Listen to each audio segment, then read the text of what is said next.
Hello, so here is this new problem. Let it give you a second to read the finished problem. And the problem doesn't have a graph on it, and for your convenience I draw the graph for you. This, hope you should know by now, is graph of x squared plus y squared equals 1.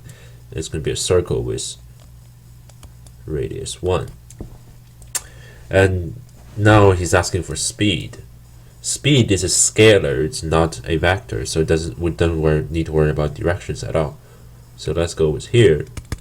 It tells you that it goes 1 revolution per minute, and the total distance with radius 1, if radius is 1, then the diameter d will be 2 pi r, which will be 2 pi.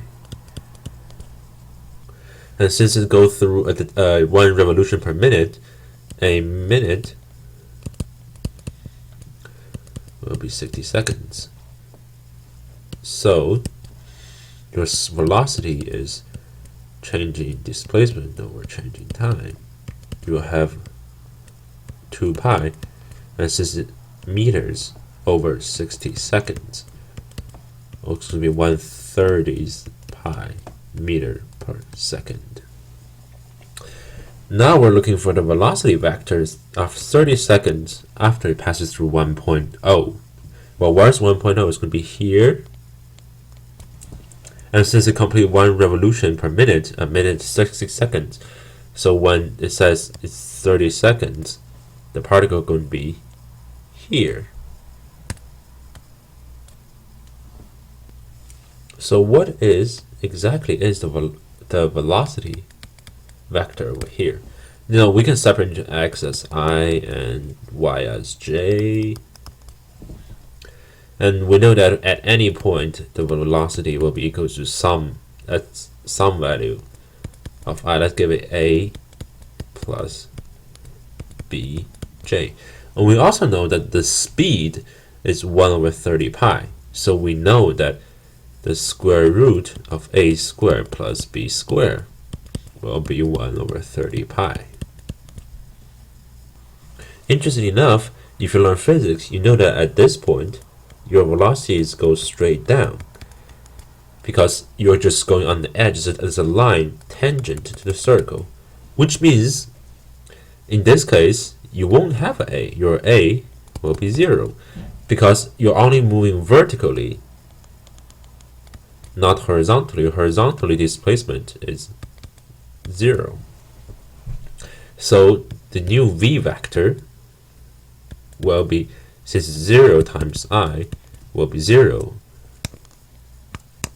we just don't write it at all. So you can have b times j. According to here, since a is 0, square root of b squared will be 1/30 pi. And since square root of square cancel out, so b will be 1 equals 30 pi. So your new vector will be v. At that point, with v equals, remember, although you have v equals 1/30 pi j, direction matters. So if you're going counterclockwise, at this point, you are going downward. And since if you assume positive is plus, your actual velocity vector is not 1/30 pi j, but negative 1/30 pi j, because you're going down, and we're assuming down is negative. So this answers the second part. Does the answer going to change? Is this answer going to change if particles moving clockwise? Well, hopefully you will realize that if you move clockwise, you go like this, which will give you a velocity vector of 1/30 pi j. So it changes because direction matters. Thank you.